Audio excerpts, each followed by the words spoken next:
Well, this came out of nowhere. Yeah, while we were sleeping, no less. So the internet blew up while we were sleeping. Yep.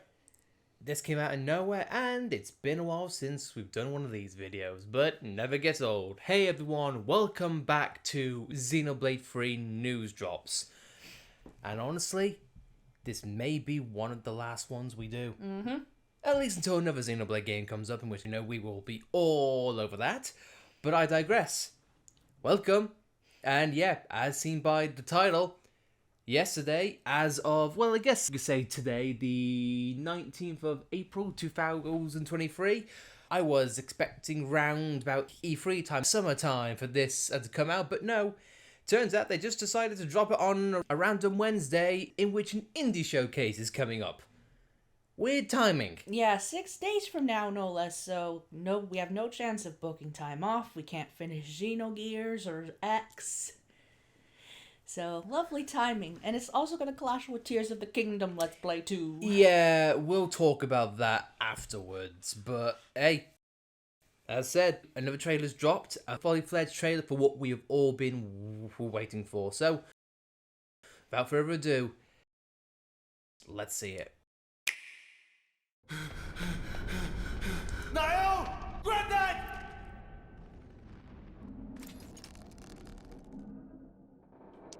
Matthew, Granddad! take care of Niall. The future. Granddad! It's in your hands, Matthew.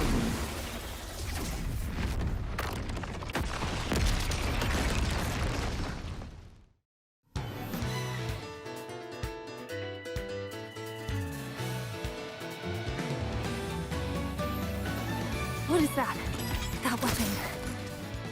Can't be a blade. All right, break it up. You want to scrap? You scrap with me. I don't normally stoop to this. Such duplicity is beneath me. The clockless. What do you want to do, Shulk? Careful! I like your attitude, kiddo. I'll show 'em a thing goes for eight. I'll put two thermometers together to double my power. Chosen over for the bloody breakthrough. Control our power. It's a good moment for us. Really can't believe how deep Rex's voice has got. See it, Glimmer. Here I go!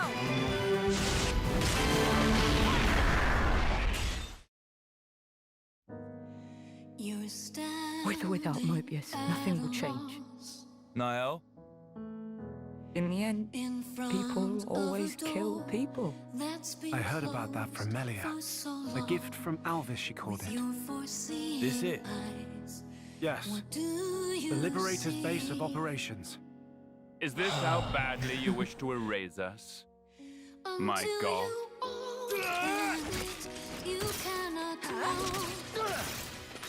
Prison Island? But now I'm glad I'm here. Glad I can choose for myself. Honestly, just knowing who I'm meant to be fighting, that's the biggest thing of all. Even having built the perfect world for themselves. Humans yet desired the beyond. Beanstalk? Matthew! Always in fantasy land.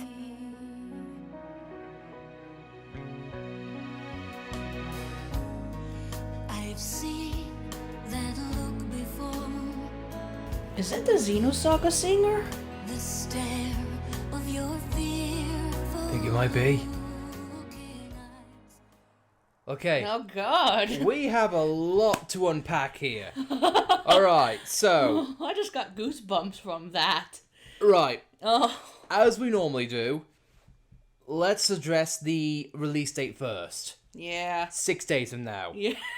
Obviously, of course, one issue, this is being shadow dropped. Yeah. Kind of something I was not expecting and something that, in all honesty, I'm kind of unsure about. Mm-hmm. For a lot of things which we'll talk about. Because let's speak about Xenoblade 3's history. Its release date got pushed forward because of Splatoon 3. As a result, things were not... Objectively, it takes away the development time from Monolith. Mm-hmm. It's being pushed forward Or so, yeah, that wasn't great. This is being shadow dropped just outside of Tears of the Kingdom. Now, granted, it's not technically in the same month, but it's pretty much close, so it might as well be. Yeah. But maybe the mentality is it's not a fully fledged game like Xenoblade 3 was, so it's a mini story. So maybe Nintendo's mindset is it's small enough in which people can finish it before Tears of the Kingdom comes out. Weird thinking. That's all I'll say. But anyway, let's get to the actual trailer and let's play it back. Niall! Granddad! So first off, we see N. Yes. He's back. And I can imagine that this character is saying Niall as in like N. It kind of makes sense. So that's all well and good. And of course, this I can imagine is taking place when N first attacked the city. So, Granddad! and this is like the original city. And of course, see the flashback here in which, you know, Noah and Mia were having a child. Take care of Niall. The future. Granddad! It's in your hands, Matthew. We now get a titular character in terms of Matthew. We won't go over in great detail for the characters right now. That comes later. But of course, first we see titled The Expansion Future Redeemed. I kind of like it because it's kind of a tie-on to Future Connected. Yeah. And straight up on this, Prison Island. yeah, what we see in the background. And I would like to assume this is Tantel. Yeah. Maybe. So it's incorporating all of the dystopian kingdoms, What is that? in quote unquote. That weapon. Can't be a blade. And of course we see new weapon types as well. Alright, break it up! You wanna scrap? You scrap with me!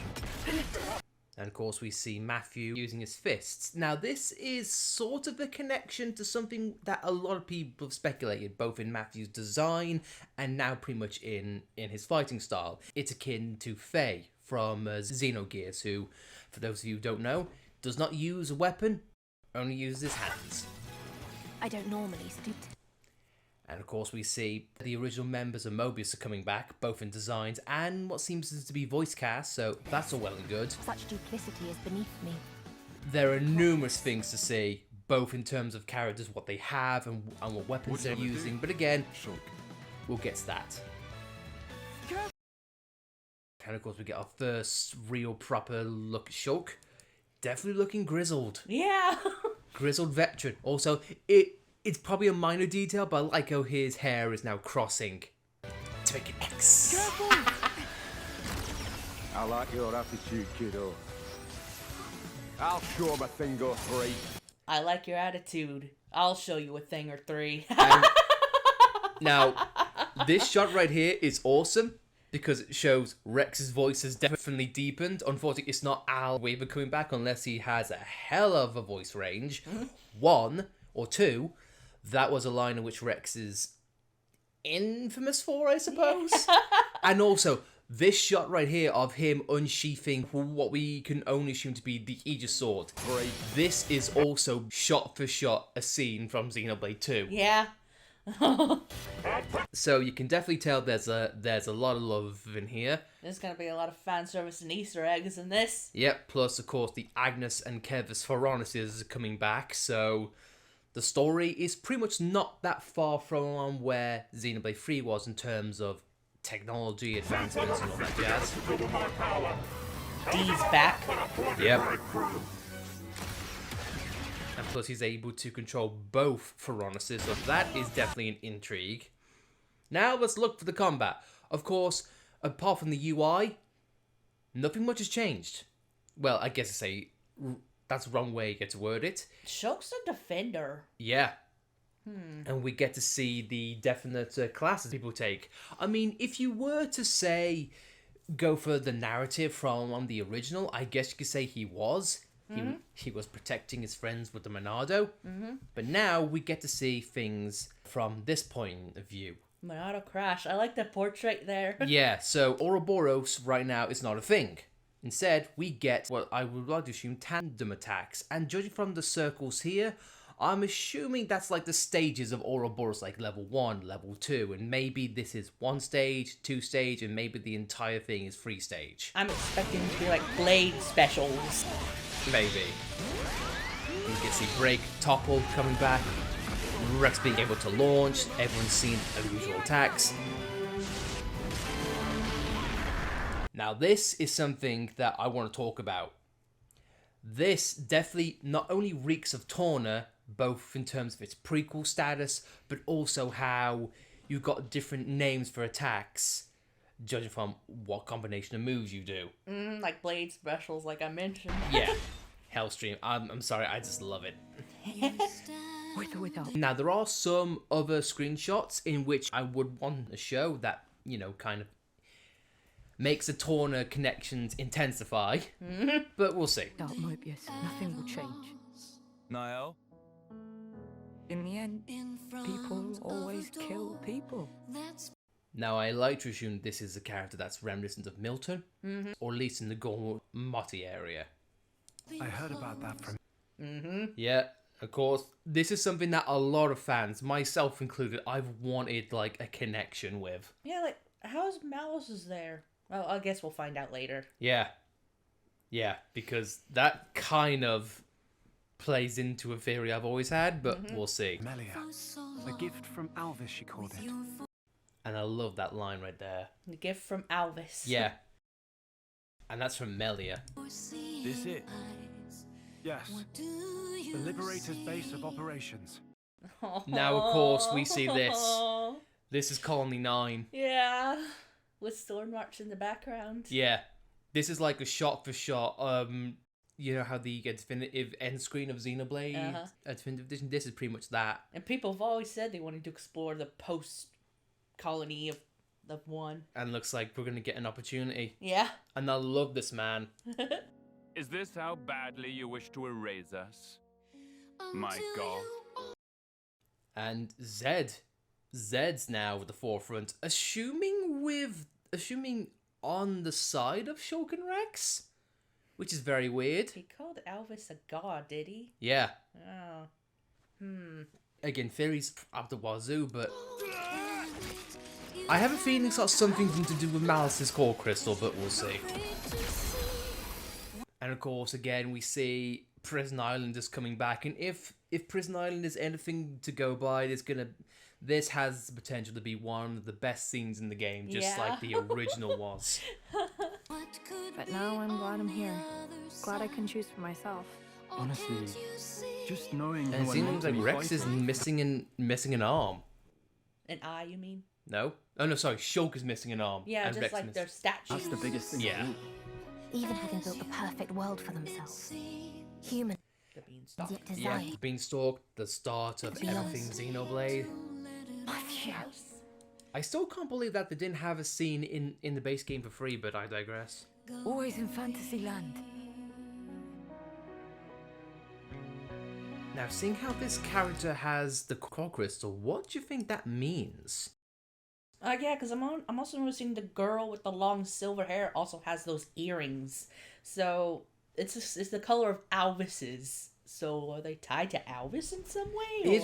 Is it possible that someone can transfer the Aegis crystals Always in Fantasyland. to another person? We don't know. It's a JRPG. They can make stuff up as they go along. Unless they're related to Alvis. Maybe. Or maybe they're backups. You never know. But yeah, that was Future Redeemed. And yeah, we've talked about how the release date is probably not ideal, but then again though, Xenoblade 3 in its current living has never been... Its release dates have never... They haven't been a favoured situation. I still can't get over the possibility that that's the Xenosaga singer.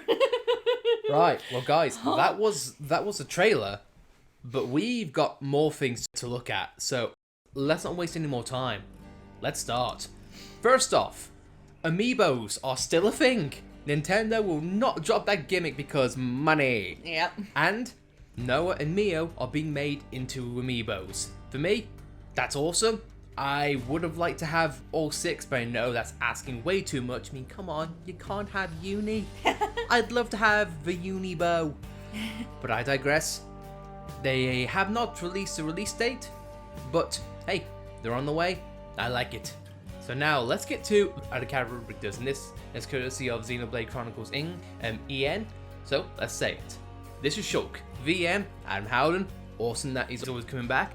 A kind swordsman who wields a great red sword. Due to previous battles, his right arm has been replaced with a prosthetic. He can only wield his sword with his left hand. What's this reminiscent of? Mm-hmm. And we kept talking about if that statue in the city was Dunban, but nope, it's Shulk. It's Shulk who's now got to play Dunban's role. Yeah. I love this. It continues on in subtle ways, Shulk's progression. How he became the upstart hero who could wield the Monado, to now he no longer can, and has suffered the same fate as Dunban. It just progresses more, I love it. The long hair as well. It all ties in. Shulk is now Dunban. He's Shunban. Shulk, I'm proud of you, boy. But yeah, I'm really glad that one, Shulk's coming back, that Adam Howden's coming back. It's awesome. But as you point out, a defender. Weird. Anyway though, next up is the bulky boy himself. This is Rex. VA, well actually no, I should point out, his English voice actor has not been announced yet. Which is weird. You would kind of think if it was Al Weaver, the previous voice actor for Rex, you would think he would be announced. But, oh well, it must be a different guy, so there we go. A powerful swordsman who wields dual great swords. He's flexible and frank, and alongside Shulk leads the Liberators. He lost his left eye in battle. Like Zeke. Yep. So, I love it. I love how these guys have just come from the young kids to now taking the role of the adults. Yeah. I love it. And it's obvious, but he's holding both Pirate and Mithras swords. Yeah. Just like Nia will, in some way, shape, or form. But yeah, it's good to see these characters back and Rex having a deep voice. Yeah. So anyway, let's get on to the main cast. This is Matthew, a young man who belongs to the city, a group dedicated to standing against Mobius. He's straightforward but kind and searches for his missing sister Niall. And yeah, like I said before, this guy has Fae aesthetics up the wazoo. Yes. Fighting with his bare fists, the ponytail. It's awesome. It is awesome. And judging from the trailer, it's implied he might be related to Noah in some way. Yeah, possibly. Maybe a brother. You never know. Or a great or a grandchild or something, I don't know. Oh well. We'll find out in a week. The only thing I can say is, I look forward to playing him because Gondor is one of my favourite classes to play, and just having a more punchy boy, oh, I'm gonna love it. And Faye's fun to play as well. Yes. Also, Square, make Xenogears Remastered, please. Anyway, starting off, this is Niall, Matthew's younger sister. Well, we already know who we're looking for. She has a kind-hearted personality, taking care of kids in the city. Due to certain events, she goes missing. And she is not listed as a class of some way, shape, or form. Now, this could be due to spoilers, but still, it's good to know that we have a name, face, and also a quest. Yeah, judging from the fact that she's Gormati, it's pretty much confirmed there that she and Matthew were related to Noah and Mio, probably children or something. Yep. Oh boy. Yep. Updated Alvis art. A mysterious figure who appears before Shulk and Rex. I do not understand why there's a need to be vague here. Yeah. Because most Xenoblade players who've played one know who this is, and plus in the previous trailer in which we got, he was name dropped. Yeah. Shulk literally said his name. Yeah. But, however, this could be a red herring. When Shulk said the name, maybe it's what he thinks is Alvis. This could be an entirely different person. Yeah, it's like how in the very first trailer of 3, they took out the Melia name drop because they were talking about the queen and the fake queen. Yeah, so... Oh, I'm not Alvis, I'm... Alex. A fake robo Alvis, maybe. I am his twin brother, who looks exactly and sounds exactly like him, but no, I'm a different person. Anyway, Another party member. This is Nicole, a Kevasi soldier who is talented in mechanical engineering. He's usually calm and quiet, but gets fired up when discussing machines. Instead of a blade, he fights with his mechanical arms. So this is the pre-Valdi, except now he's a defender, not a healer. Looks like a young Shulk. I think he's Shulk's son, judging from the way that he looked at this kid in the trailer, but again, we'll see. I mean, the hair, the shape, all looks right. And green Fiora eyes, so yeah. I'm sorry, Melia. They got together and did it. Anyway, oh boy. So yeah, that's gonna be fun to see the dynamic, especially if Shulk and Nicole, if what you say is true, if they can both be playable, how are they gonna play off each other? Are they gonna have some parts in the gameplay, in the story, in the just casual back and forths? I look forward to it. This one brings up many questions for me. This is Glimmer, an Agnian soldier who fights using a stringed cage. She has a rather strong personality and often takes harsh tone. Often she acts selfishly and doesn't accept the truth of the world around her. Let's get to the simple thing first. She has an Aegis core crystal. And she has Pyra's face. But she's strong personality and often takes harsh tone. Does that mean she's part Pyra, part Mithra? Is this another version of Numa? Is Mithra created another personality? It's hard to say, really. I'm leaning towards the Pyra daughter theory. Either way, it is nice to know that she plays with what looks to be an instrument, at least in the trailers. In which she's strumming, I don't know, looks to be like a big bass or something. Either way, it's going to be interesting to see these references to the previous game, but at the same time, they're new characters. Yeah, she just looks like a redheaded Numa. I am just hoping that they give backstory to, hey, this is what happened in the old worlds. This is the other character in which, just saw, this is a character, a girl, a person. I don't know, it's just A. I know it's her name, I'm just joking. The wielder of a thin red sword who fights alongside Matthew and tends to judge things calmly, which contemplates Matthew, who tends to act without thinking, quite nicely. I mean, you never know, it could be like Juniper, who's non-binary, so... True. Might have to use they pronouns just in case. Well, either way, this looks to be strongly reminiscent of a female Albus. Yes. Yes. Especially with the core crystal. Especially with the fact that her name is A. Albus, or is she somehow going to be Console A? Who bloody knows? What if the Albus that we saw, quote unquote, is not Albus, but this is actually Albus, but he decided to change into a female? And I looked at Fiora and thought, it might be fun. Or it could be Albus's daughter, who the hell knows? We'll have to find out in a week. She's just my backup, okay? But yeah, already parallels. The fact that she accompanies Matthew from the very start. Core crystals again. And a red lucky 7. I really don't have much to say regarding these. I'm just so excited because this is a treasure trove of Easter eggs, both in characters, visuals, and story motifs. Yep. So, I want... I'm also in two sides of this, but that's for a video for another side. And now we get from LightlicePlays again, the names of each classes. Matthew is the Ouroboros Knuckle. A is Monado Fencer, which we will get to soon enough. Nicole is... I keep thinking that's Masochist, but no, it's a Machinist. Rex is, of course, the Master Driver. Shulk is the Grand Soldier.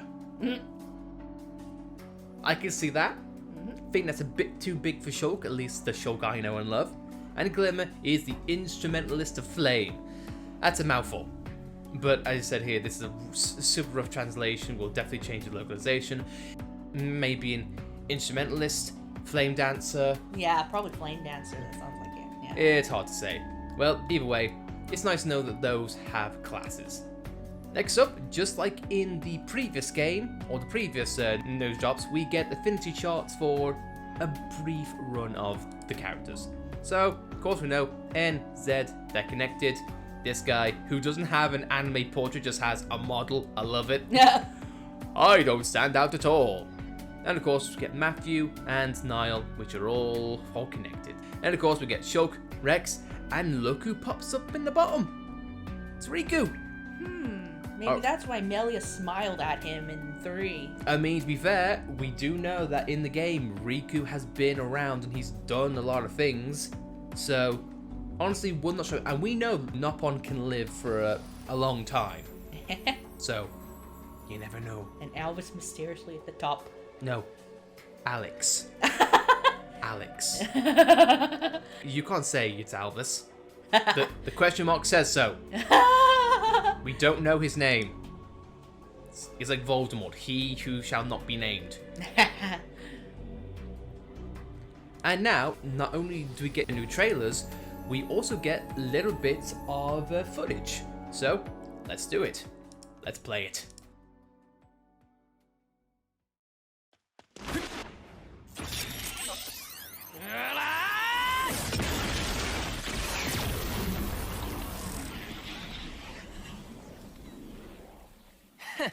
メビウスの3下のくせに手こずらせやがって。なんなんだ最後のあれは。最後のあれってウロボロスパワーのことか？決まったろ。なんでわざわざ使ったのかと聞いているんだ。先兵は崩壊寸前だった。そりゃ最後くらいはこうビシッとさ。決める前に倒れられるとなんか調子くるんだよな、その日一日。はあ、ウロボロスの力はメビウスに探知される。極力使うなと前から言ってるだろ。ちょっとだけじゃんかよ。結果オーライ。いいだろう別に勝ったんだから。多いよ小言。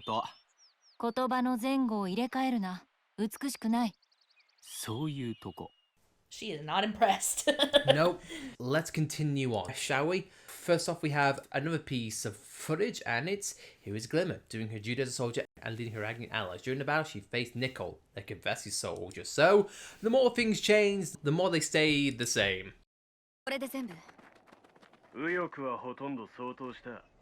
残りは後方の鉄巨神のみだ。そう。なら本体と合流して。ケベッセ、まだ残っていやがったのか。なんだこいつ、丸腰だぞ。ブレードすら持ってね。見ろよあの顔。やりましょう。こんなやつに時間を取られるわけにはいかない。So, already we see a kind of weird story starting off. Looks like Kevesi and Agnes are both still at each other's throats. Yep. And judging by the way that Glimmer is standing, she looks very reminiscent of Haze. With the fact she's holding her staff pretty much exactly like it. No. It is a nice injury, but at the same time though, it is a... I'm kind of hoping that it isn't just a retread, so to speak. Like, oh my god, there's Kevesi and then there's Agnes, and oh my god, someone out of the blue says, no, things can be different. Yeah. It's a weird place to start off on, especially if this is meant to be... I wouldn't want to say a fresh new start of Xenoblade, but it's before that time. Oh no, we'll have to see. Either way, here is another clip.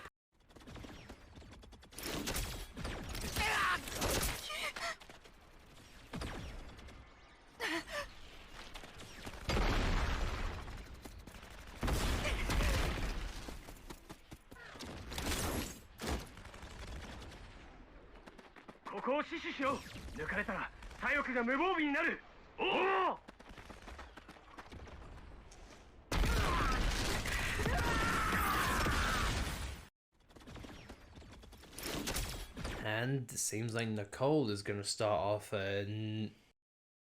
honestly an interesting little take. Despite what we just said, it is going to be nice to see someone who is being chucked in a battle, but someone who just absolutely refuses to fight. Yeah. Whereas Noah, Uni, and Lance, they kind of like, well, I guess we're here, might as well fight. Characters who start off like very being reluctant to fight, not only do you get sympathy for them, it also helps you appreciate their growth. I mean, look at Shulk. When he first started in Xenoblade, he couldn't take on a Mechon for shite. But you know, as the game grew, it got better. Anyway, of course, we have another clip. This time, it's Kavesi versus Agnes.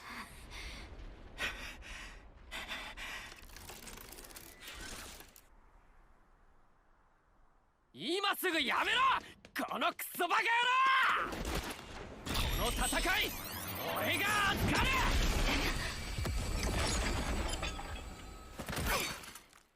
Looks like it's Ouroboros time for them too. Yep. And what do you know? Matthew is playing the role of Vandam, except you actually get to play Vandam this time. Yeah. So, good to see that the legend still lives on, I suppose. Mm-hmm. Next, of course, we have another trailer, so let's play it.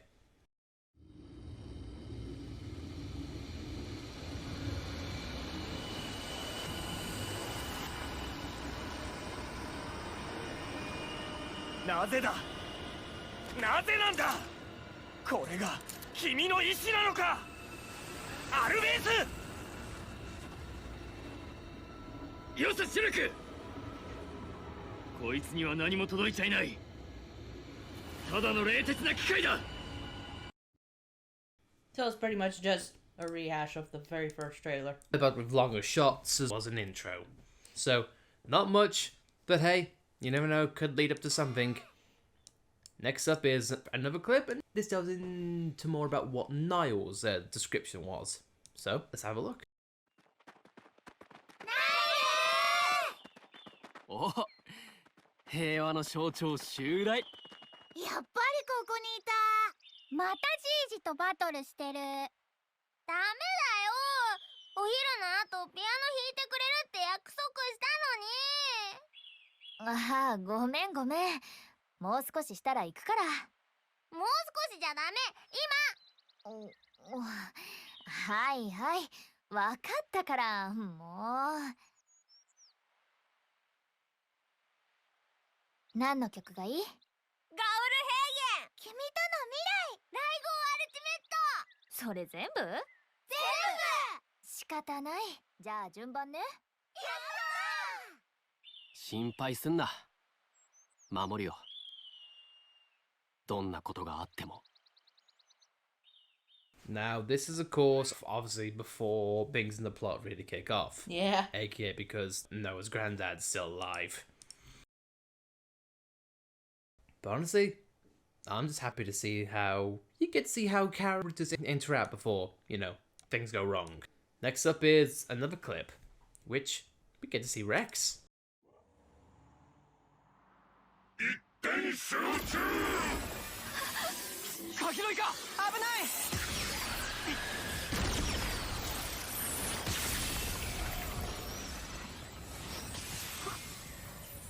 いいい意気込みだぜ小僧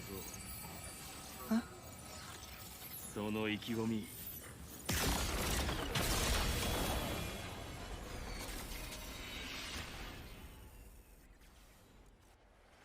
このレックスが引き継いだ And I'm assuming this is how Rex gets brought into the story. Mm-hmm. I love it. So many good things to see. Next up, another clip. Let's see how Shulk gets brought in.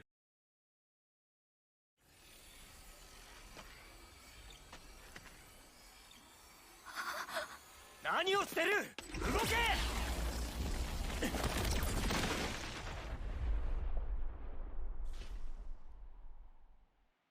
大丈夫かこうなるから君を保護していたこれが奴らの本当の姿だ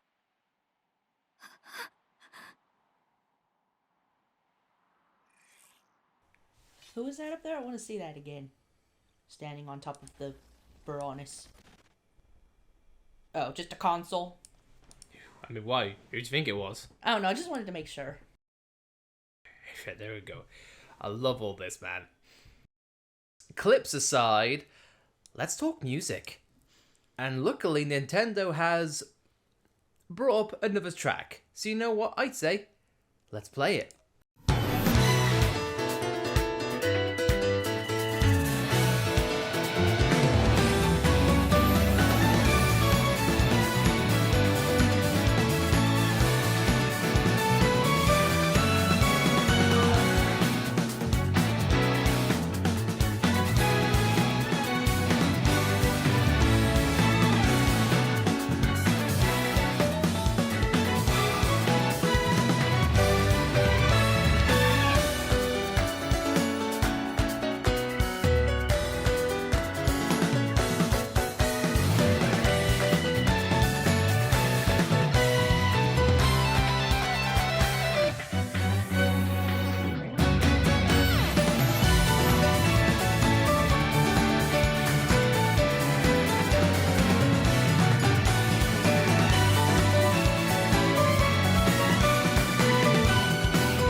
Ricks of Torna, pretty much. Yeah, pretty much. And I love the aspects about this soundtrack, especially with the Xenoblades, because they master what every instrument needs to do regarding a JRPG battle soundtrack. The drums and the hi-hats, they keep the rhythm and also keeps you focused. The guitar, it keeps the emphasis of action and keeps your energy rumbling. And the piano, it's sporadic and it changes things up just so it brings also life and just makes you perk up a little bit. So, again, lovely, and I cannot wait to see more of this soundtrack. Plus, this is going to be in the exclusive soundtrack for Xenoblade 3, in which we have pre-ordered, and we're going to get the fancy flutes. Rest in peace, our wallets. Yeah, but you know, that's what Monolith doesn't. Hey, I'd like to assume that we're going to get more of these soundtracks later on. At least all this drop right now gives us a kick in the ass to get the expansion pass finally. It does, and also, I gotta talk about this because I'm not gonna get another opportunity to say it. I love this dynamic of the image. It focuses on 3 different groups and I love it. On the left hand side is of course Nicole and Glimmer, people who are in the war, in that situation. In the middle are the outsiders, Matthew and A. And on the right hand side you get the veterans who've been there, done that. I love it. Also like how a lot of the characters, they're looking forward. As in like, forward to what lays ahead. Yeah. So, I love it. The tones. But now, let's look forward to the things that we are looking forward to, and yet somehow not. Oh. Yeah. Oh. What? Disappointed? Yeah. Why? It's fun. In a screenshot released by Nintendo of Japan, and this has been collaborated by Aero on Twitter, look what's coming back. Oh boy, there's Community in Xenoblade 3 DLC. Now, for those of you who don't know what a community system is, this was something that was used in Xenoblade 3 Torna. This was a controversial thing for a lot of fans. Basically, this is side quest haven. Yeah. And worst part of it is, what makes it controversial is that you had to do a certain amount of these things in order to progress the actual story.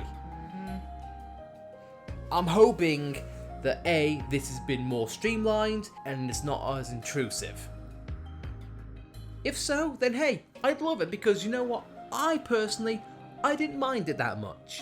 I like the sense of a nice knit community in which you help people and, you know, it brings people together and it gives you more story and more details on the NPCs. However, I want it to actually be more than, hey, fetch quests, or B, story progressions. I don't want it to hinder plot, that's what I'm saying. So, I'm hoping Monolith has learned their lesson, so let's see. And so finally, let's show news which a few people have been looking forward to. Pyramiferous amiibo date has finally been announced, the 7th of July, or 21st of July. You Americans and dates. Yeah. But yeah, good to see, and just like Shulk, we get to see how it affects Noah in-game. Now I'm hoping that this isn't only the only functionality that these amiibos are going to do, because it seems like needlessly expensive if these amiibos are just going to be used for the one game. It also makes me wonder what Noah and Neo's amiibos will do for the game. You bring up a good point, actually. Maybe more like items or something, probably. More cosmetics, maybe Noah gets a boon to Lucky 7, who bloody knows. But yeah, it's been a long time coming, and for those who don't know, Pyramifera can be bought either separately or in this bundle, so yeah, that's gonna sell out pretty quick, I imagine. Yeah. So good luck with that. And finally, we get, again from XenobladeEN, Future Connected is a prequel to Xenoblade Chronicles 3, featuring a new protagonist, a totally original that will connect stories of all 3 Xenoblade games in a way never before told. Now, this might be a translation, but this definitely holds a lot of weight. Yeah. And for me,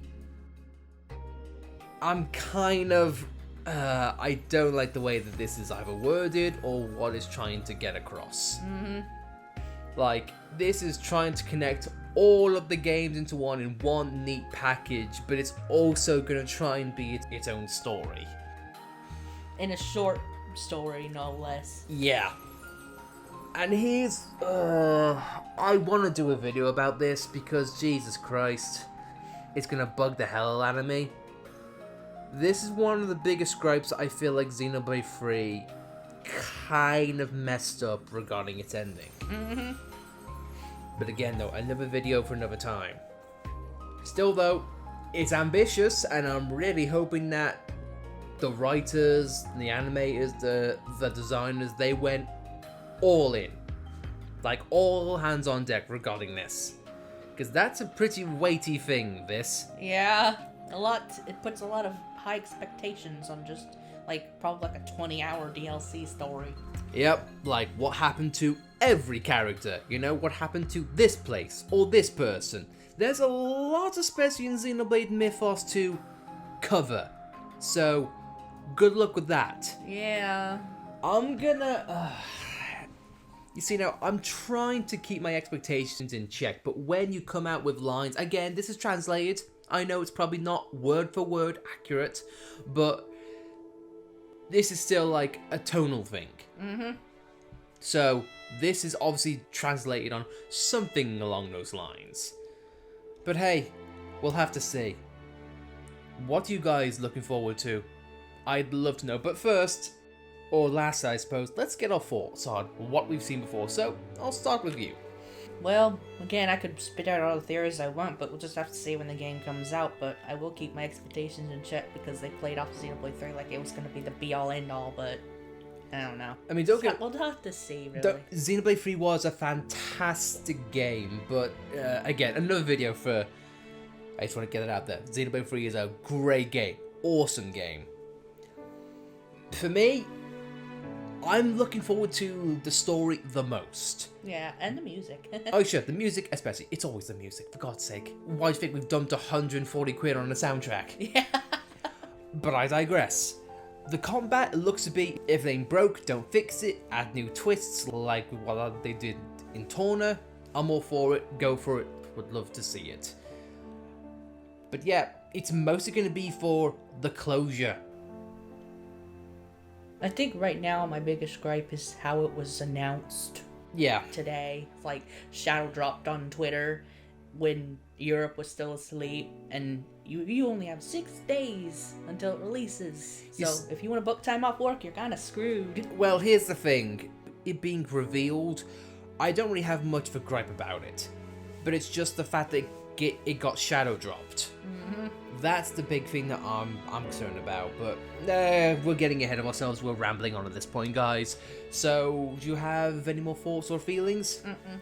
Either way, I'm going to love to see it.